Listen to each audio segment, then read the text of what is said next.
Ya, Shalom Ibu Priscilia, apa kabar?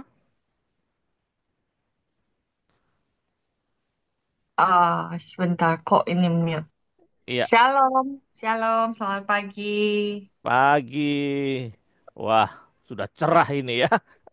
Baik, Ibu Lia, Ya, eh, boleh Ibu Lia memperkenalkan diri dan keluarga serta sekarang berdomisili di mana ini? Silakan, Bu. oke, halo semuanya. Nama saya Priscilia. Saya lahir dan besar di Cirebon, tapi sempat pindah beberapa kota juga. Sempat sekolah di Santa Maria Cirebon, tapi sekarang saya domisilinya di Singapura sudah 16 tahun. Suami saya orang Indonesia juga. Kami tinggal di Singapura. Saya punya satu anak. Kalau tanya usia berapa, saya sekarang usianya 6 bulan. Saya baru lahir lagi. Nanti I- kenapa cuma 6 bulan umurnya? Nanti kalau udah dengar ceritanya mungkin baru tahu. Iya. Baik, Ibu Lia. Ini sekali lagi kita akan mendengarkan bagaimana apa yang dirasakan di awal mula ya sampai akhirnya ternyata itu diketahui sakit leukemia. Silakan Bu untuk boleh mulai Ya. menyaksikan. Jadi saya ini boleh dibilang lahir sebagai orang yang kuat, nggak jarang sakit, Mm-mm. mandiri, segala sesuatu bisa sendiri, apa-apa bisa sendiri, sampai akhirnya mungkin cenderung agak sombong dan arogan. Karena saya selalu merasa apa-apa saya bisa sendiri, apa-apa saya bisa, nggak perlu bantuan siapa-siapa.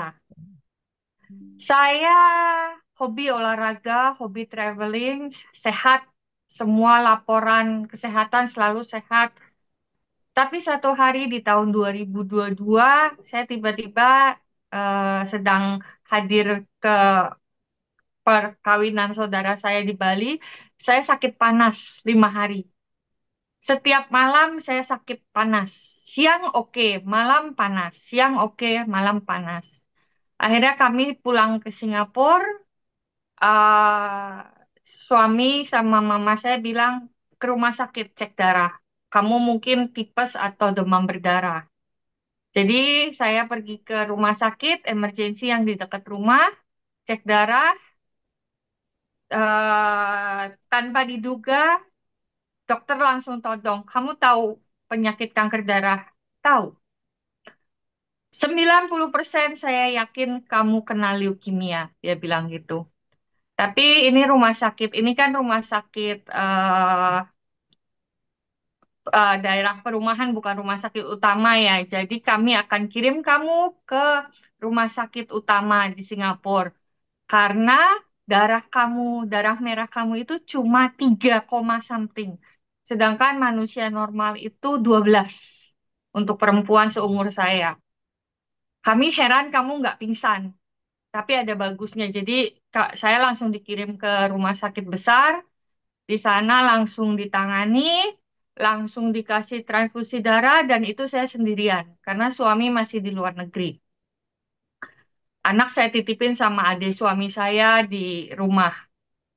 Lalu dokter bilang, kamu transfusi darah nanti hari Senin, karena itu hari hari Minggu, hari Senin tunggu dokter spesialis, kamu akan dicek bone marrow untuk diketahui eh, leukemianya jenis apa dan kita harus langsung pengobatan. Otomatis saya bilang sama dokter, nggak mau dokter, orang saya belum jelas sakitnya apa, bisa nggak saya keluar, saya periksa di tempat lain, cek darah lain. Dokter langsung bilang nggak bisa.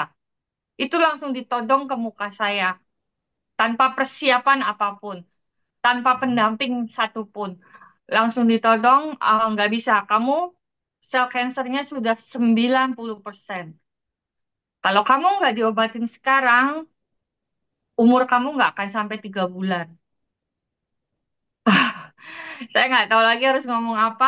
Akhirnya mereka pindahin saya ke ward, mereka lakuin bone marrow, lalu mereka dapat hasilnya dan dokter kasih tahu jenisnya. Lalu saya bilang sama dokter, saya masih sombong, saat itu saya masih sombong. Saya bilang sama dokter, oke, saya nggak mau mati. Siapa yang bilang saya mau mati? Eh, kamu obatin saya, di Singapura kan pengobatan sudah canggih. Kamu bilang pengobatan sudah canggih, jangan khawatir.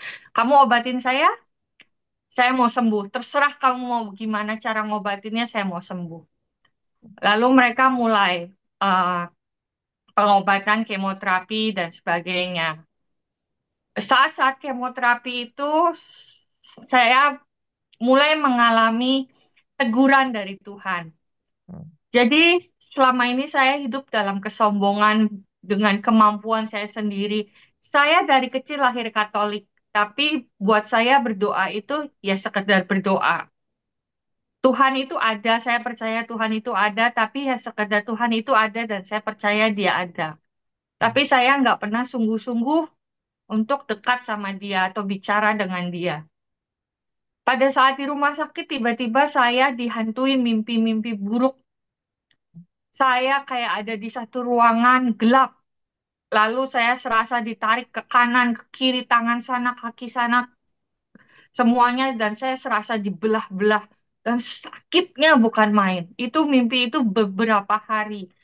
Lalu beberapa hari itu saya bangun dengan dua benjolan besar di sini.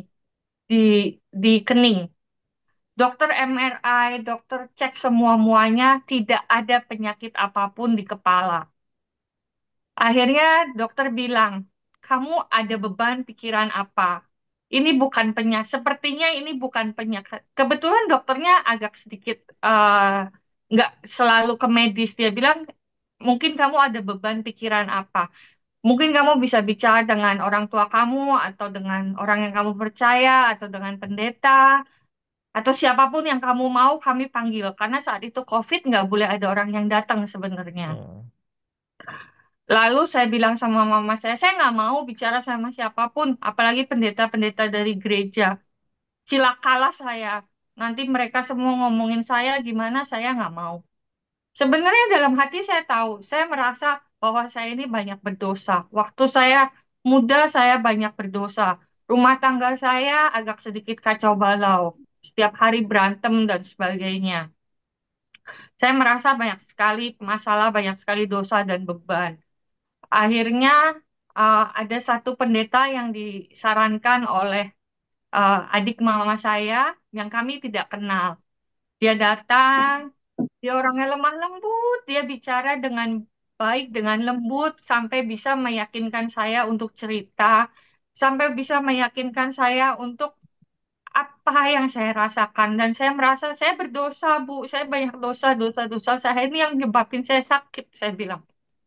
Saya itu sombong, saya itu nggak kenal, nggak mau dekat sama Tuhan. Saya itu berdosa. Gimana mau berdekat sama Tuhan kalau saya merasa selalu berdosa?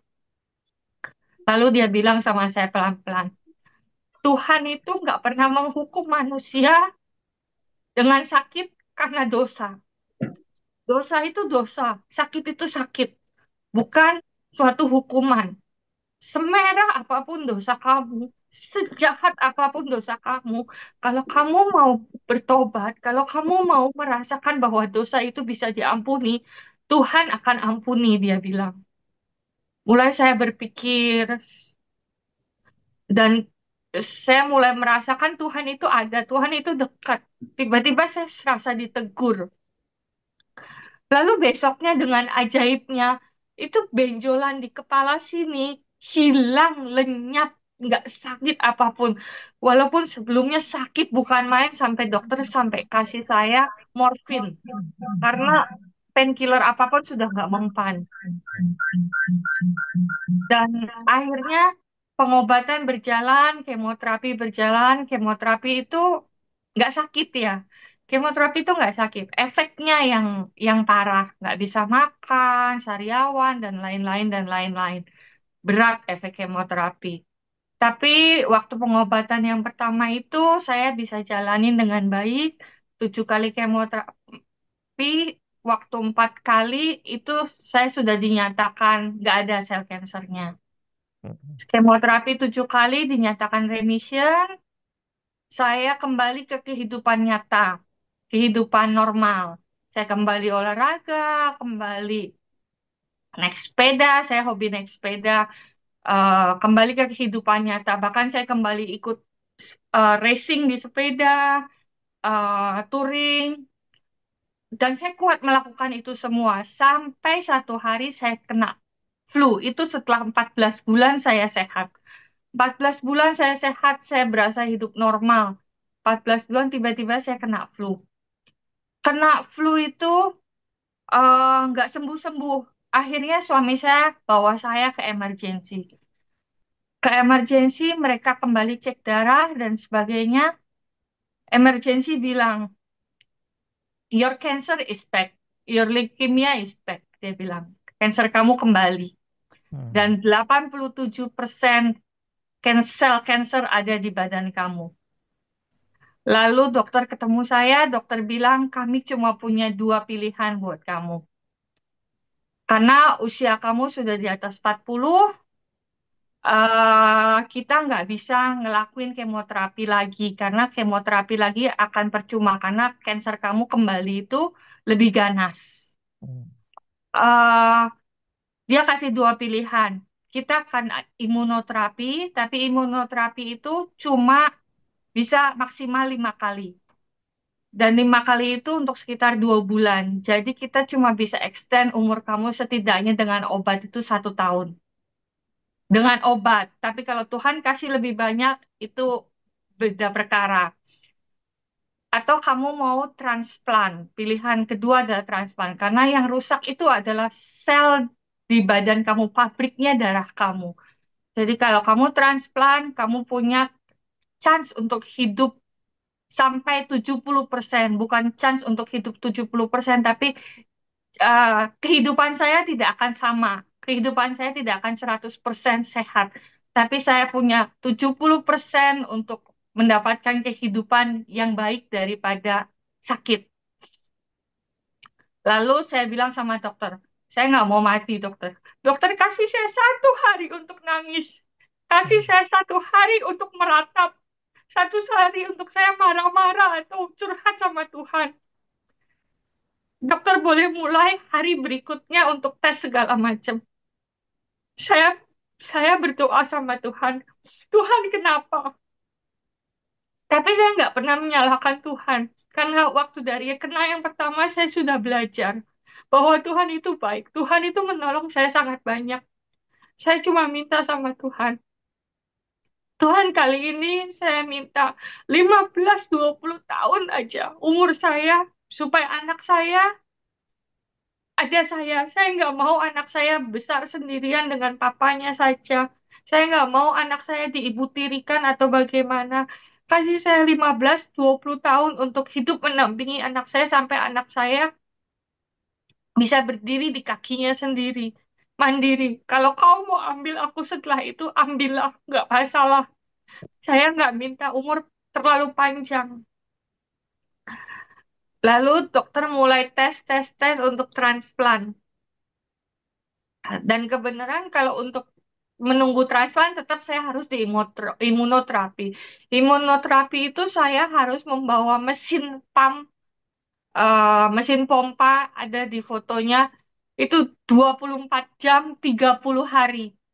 Tidur, mandi, semua itu mesin harus dibawa dan saya harus 2 hari sekali ke rumah sakit untuk top up obat. Itu gak murah biayanya. Satu cycle itu sekitar 30.000 Sing dollar. Hmm. Dan itu saya jalani 2 cycle sampai saya mendapatkan donor transplant. Kebetulan saya cuma punya satu adik dan dia yang dites. Dia dites tapi dia nggak memenuhi syarat. Dia cuma 50% cocok.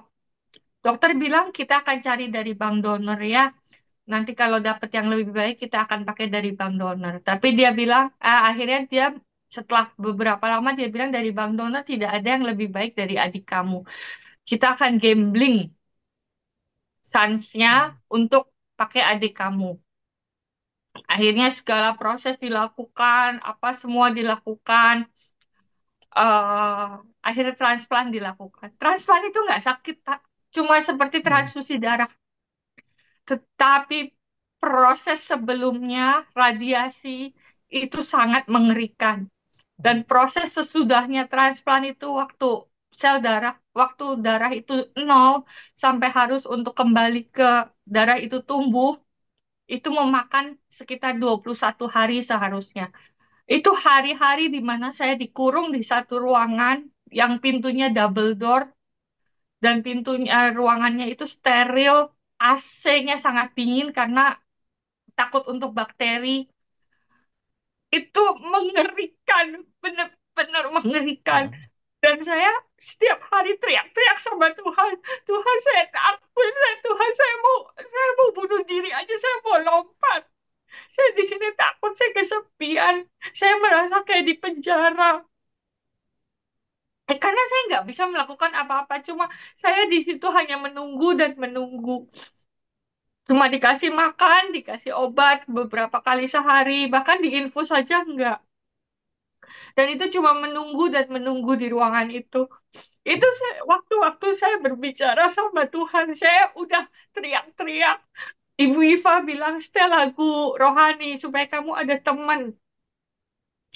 Saya setel lagu rohani, bahkan suster aja sampai bingung saya nyanyi teriak-teriak lagu-lagu supaya saya bisa nggak ketakutan. Akhirnya itulah yang menyelamatkan saya. Lagu-lagu itulah yang saya nggak bisa berdoa karena saya nggak tahu lagi apa yang harus saya doakan. Saya cuma bisa bernyanyi teriak-teriak lagu-lagu dari YouTube sampai sampai akhirnya saya minta sama dokter, dokter hari ini darah saya, imun sistem saya sudah satu, saya mau pulang besok, saya mau pulang. Saya percaya Tuhan itu bantu saya untuk recovery di rumah. Kalau di rumah sakit saya bisa gila dokter. Ini kalau jendela nggak dikunci, saya bilang saya bisa loncat dari lantai lantai 7 ini ke bawah. Karena otak saya udah nggak waras, saya bilang. Akhirnya dokter setelah berargumen dan segala macam akhirnya saya menang, saya pulang di rumah itu nggak mudah, sangat tidak mudah. Setiap hari saya harus bergumul dengan muntah, dengan apa segala macam, dengan nggak bisa jalan, nggak bisa bangun. Dan setiap 2 hari sekali saya harus balik ke rumah sakit untuk cek. Tapi itu semua dengan bantuan Tuhan. Karena apa? Karena tiap kali saya udah merasa kesakitan, saya udah merasa mau mati, saya teriak-teriak sama Tuhan. Saya udah nggak sopan, saya teriak-teriak, Tuhan tolong, Tuhan tolong. Tapi ada kalanya saya itu lupa. Berhari-hari saya sakit, semua kesakitan, saya udah cuma meringkuk sakit. Tapi saya lupa. Tapi suara Tuhan itu selalu ada. Suara Tuhan itu selalu datang. Dan dia selalu, setelah berhari-hari, kamu tuh ngapain kayak gitu? Panggil saya, panggil saya. Saya itu nggak akan eh, nyapa kamu kalau kamu pura-pura nggak tahu saya. Di situ saya selalu baru sadar, oh iya saya itu punya Tuhan. Nggak cuma obat-obatan, saya itu punya Tuhan. Baru saat itu saya selalu berusaha menghilangkan kesombongan saya untuk memanggil Tuhan. Tuhan tolong saya. Tuhan tolong sembuhkan saya. Tuhan tolong bangunkan saya. Dan Tuhan itu pertolongannya nggak pernah terlambat. Sampai itu berjalan 3 bulan, setiap bulan seperti itu. Habis kemoterapi tambahan, saya akan jatuh hancur. Terus setelah 3 bulan, dokter bilang keadaan saya stabil, kateter apa semua dicopot. Lalu saya bilang sama dokter, dokter liburan sekolah, boleh nggak saya pergi ke luar negeri yang deket aja untuk temenin saya, anak saya liburan? Dokter bilang boleh, kamu stabil. Tapi nggak boleh pergi terlalu jauh. Tapi saya itu bandel, saya salah makan. Saya salah makan dan saya kena food poisoning lagi. Saya bertahan, saya nggak mau ke rumah sakit. Saya bertahan, saya nggak mau ke rumah sakit karena kalau saya tahu kalau saya rumah sakit, saya bakal nggak bisa keluar keluar berhari-hari, berminggu-minggu. Akhirnya saya ngotot, tapi hari terakhir Kamis, hari Kamis Saya nggak tahan, saya akhirnya ke emergency untuk mendapatkan infus dan sebagainya karena sudah mengalami kekeringan dehidrasi. Hari Jumat saya membaik, semua orang melarang saya untuk pergi, melarang saya untuk menyuruh saya untuk membatalkan travel. Tapi saya bilang sama mereka, Tuhan pasti bantu saya. Kalau Tuhan janji sama anaknya, dia pasti penuhin. Saya sebagai mama, saya harus penuhin janji saya sama anak saya. Dia sudah tunggu-tunggu. Hari Sabtu, pesawatnya berangkat. Saya tetap berangkat. Saya berangkat, saya masih didorong-dorong kursi roda. Sepanjang jalan semua orang khawatir. Saya bilang di WhatsApp semua orang, saya bilang, kalaupun saya sampai mati, nggak ada untuk travel ini, saya akan tetap penuhin janji saya sama anak saya. Tapi Tuhan itu baik. Pertolongannya benar-benar nggak terlambat. Di jalan sewaktu saya dari Singapura sampai ke Jogja, keadaan saya itu membaik, membaik, dan membaik. Di Jogja itu ada misleading, nggak ada kursi roda. Saya harus jalan kaki, dan ternyata saya mampu jalan kaki sampai 6.000 langkah itu nggak bermasalah. Dan selama liburan itu saya semakin membaik, membaik, dan membaik. Itu kalau nggak berkat Tuhan, saya nggak tahu apa lagi. Saya berdoa terus-terusan setiap hari. Saya bisa makan setelah 3 minggu nggak makan, saya bisa makan. Dan pulang liburan, kaki saya bengkak. Tapi itu sangat berarti Tuhan itu sepanjang sepanjang liburan itu menolong saya. Saya kembali check up ke dokter. Dokter bilang kamu sehat kok. Nggak ada apa-apa, semuanya stabil. Puji Tuhan, itu sungguh-sungguh Tuhan bantu. Dan selama sakit ini, berarti 2022 sampai sekarang 2025, Tuhan itu membukakan mata saya. Saya itu punya banyak sekali teman dulu karena saya orang yang sangat sosial. Tapi ternyata gak semua teman itu teman yang sebenarnya. Saat kamu sakit, saat kamu susah, kamu tahu siapa teman-teman kamu yang sesungguhnya. Bahkan orang-orang yang tidak pernah kenal sama kamu, tiba-tiba Tuhan kasih mereka untuk maju, untuk menolong kamu, untuk mendoakan kamu. Orang-orang yang saya orang yang aktif di sosial media.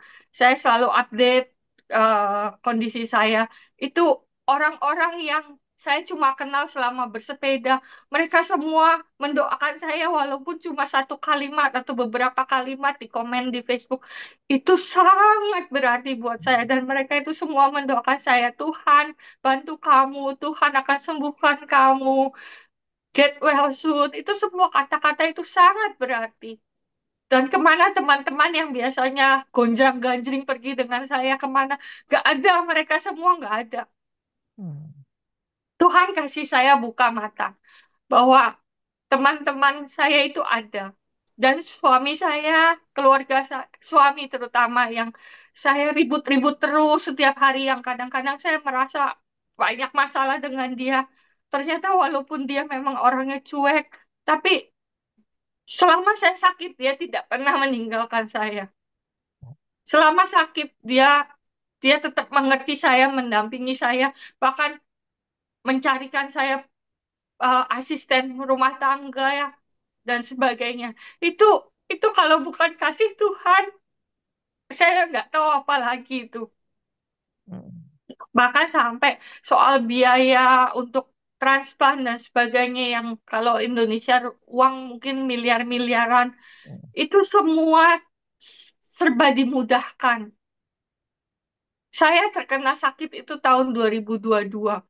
Tahun 2020, 2021, 2021, entah kenapa saya itu tiba-tiba kepikiran untuk upgrade asuransi. Tahun 2020 saya berubah jadi Singaporean citizen. 2021 kami tiba-tiba entah kepikiran apapun. Suami yang tadinya ngotot nggak mau upgrade asuransi, tiba-tiba mengupgrade asuransi saya. Dan 2022 ketika saya kena itu benar-benar pertolongan dari asuransi dan pertolongan sebagai Singaporean itu menolong sekali dalam biaya rumah sakit. Sepertinya Tuhan itu benar-benar memberi saya sakit, tapi dia tidak mempersulit saya.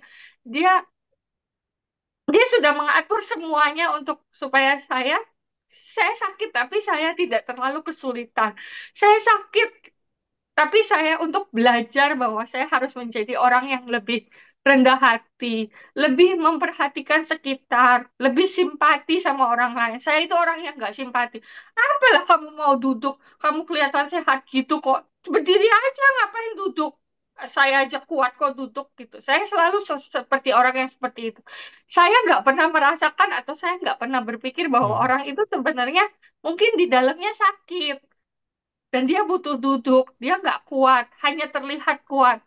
Dan saya seperti itu. Waktu saya sakit, seperti Anda lihat sekarang, saya terlihat sangat sehat. Orang nggak tahu kalau saya sakit kadang-kadang. Dan itu juga orang lain nggak simpati. Jadi saya lebih mengerti. Saya sekarang lebih bisa simpati sama orang lain. Tuhan mengajarkan saya untuk lebih simpati.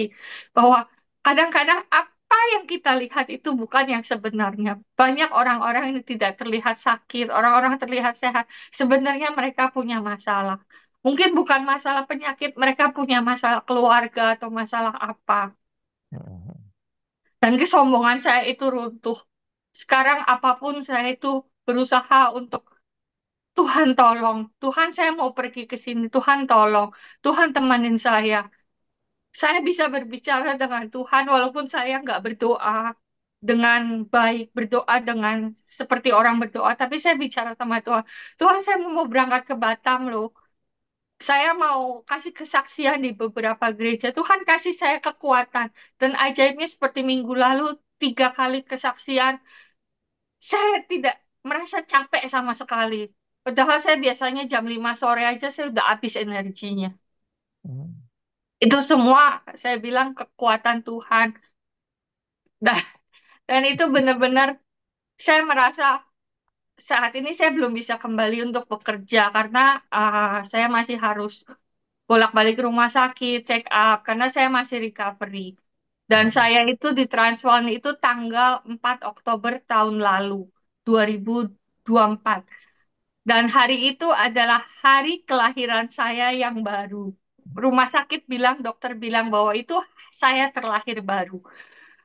Ulang tahun saya yang baru. Dan ini adalah kehidupan saya yang ketiga. Tuhan itu udah kasih saya 3 kali kehidupan. Kehidupan saya pertama lahir, kemarin yang kedua, dan sekarang Tuhan kasih yang ketiga. Dan saya berusaha bahwa Tuhan ini kehidupan saya yang ketiga. Saya saya mau lebih lebih melayani Engkau. Saya mau karena cuma Tuhan yang tolong saya. Saya disadarkan bahwa Tuhan yang tolong saya. Kalau nggak ada Tuhan, saya itu nggak bisa apa-apa. Kalau nggak ada doa-doa orang-orang, saya itu nggak bisa apa-apa. Bahkan mama saya yang setiap dia sendiri sakit, mama saya sendiri pun cancer. Tapi mama saya setiap hari berdoa supaya saya itu sehat. Kalau nggak ada doa semua orang, saya itu siapa? Ternyata saya itu Ya. membutuhkan doa semua orang. Saya itu membutuhkan bantuan semua orang. Bahkan saya butuh bantuan Tuhan. Tuhan itu bilang, cuma datang, ketuk, teriak, ketuk pintuku, kamu masuk. Kamu saya bukain pintunya. Tapi kalau kamu dengan sombongnya cuma berdiri di luar, nggak nggak nggak nggak mau manggil saya, nggak mau minta tolong sama saya. Nah, ya ngapain saya nolongin kamu? Pokoknya saya liatin kamu supaya kamu jangan jangan sampai tersungkur. Tapi tapi ya kamu berusaha bangun sendiri gitu loh. Tapi kalau kamu teriak, kamu minta tolong sama saya, dia itu bantu. Tuhan itu bantu, nggak pernah terlambat. Tapi dia mau saya teriak, dia mau saya datang sama dia, dia mau saya ketuk-ketuk pintunya, nggak sombong berdiri di luar. Makanya itu saya merasa ayat itu tuh sangat, sangat, sangat, sangat, sangat berarti buat saya. Dan lagu yang saya benar-benar saya ingat terus, Tuhan itu ajaib, Tuhan itu selalu kasih mujizat, tidak pernah terlambat, pertolongannya tidak pernah terlambat. Asal kamu mau berseru dan minta tolong sama dia. Itu yang saya belajar. Mungkin saya belum belajar banyak. Saya masih masih proses belajar. Masih harus belajar banyak, masih harus rendah diri, masih harus belajar Alkitab lebih banyak. Tapi ya itu proses. Saya berharap apa yang saya minta sama Tuhan itu saya benar-benar dikasih umur untuk menjaga anak saya. Dan selama saya punya umur itu mungkin saya bisa belajar lebih baik dan berguna untuk sesama, menolong orang-orang yang lain yang sakit, lebih simpati sama mereka, mengerti keadaan mereka. Itu sih Pak. Iya, Mungkin kesaksian puji saya Tuhan. semoga bisa menguatkan orang lain. Iya, puji Tuhan. Kita melihat banyak sekali pertolongan Tuhan, kedahsyatan Tuhan yang sudah Ibu alami, dan inilah perpanjangan usia yang terus Tuhan berikan ya. Jadi ulang tahun yang berikutnya ini ya, baru 6 bulan ya, baru enam Ya, bulan dari pasti Oktober 6 bulan. kemarin. Tuhan sudah nyatakan kasihnya, pertolongannya. Dan tadi satu ayat firman Tuhan yang sudah dibacakan dari Matius 7 tadi. Ya, bagaimana kita mempunyai satu relasi yang dekat dan intim bersama dengan Tuhan. Ya, dan banyak hal yang tadi sudah di-sharingkan itu boleh memberi kekuatan buat kita semua. Kita mau ambil waktu sejenak, mau berdoa untuk Ibu Lia, biarlah Tuhan yang eh, terus memberikan kesehatan, kekuatan, memakainya menjadi saluran berkat Tuhan, dan kerinduan hatinya, dia terus boleh mendampingi anaknya sampai dewasa. Itu kerinduannya ya. Baik, mari kita bersatu di dalam doa. Bapa di dalam surga, kami bersyukur kepadamu. Kami boleh mendengarkan kesaksian Ibu Lia bagaimana dia mengalami sakit leukemia 2 kali dan bagaimana Tuhan tidak pernah meninggalkan dia. Saat dia berseru, saat dia meminta kepada Tuhan, bagaimana Tuhan menjawab dia. Terima kasih Tuhan untuk orang-orang yang sudah Tuhan tempatkan di sekelilingnya, yang boleh memberikan penghiburan, kekuatan yang daripada Tuhan, semangat yang daripada Tuhan. Kami mau berdoa Tuhan berkati Ibu Lia, berkati dia terus menyaksikan Tuhan yang hidup yang dialaminya. Biarlah ya Tuhan, kesaksian yang meneguhkan banyak orang. Kami juga mau berdoa menyerahkan kerinduan hatinya. Dia boleh mendampingi anaknya sampai dewasa. Biarlah Engkau sendiri yang mendengar seru doanya. Pakai Ibu Lia bersama dengan suami dan anak menjadi terang Tuhan, menjadi saksi Tuhan yang hidup. Terima kasih Bapa. Sebentar kami akan merenungkan firman-Mu. Kami mohon pertolongan Tuhan atas kami. Di dalam nama Tuhan Yesus kami berdoa. Amin.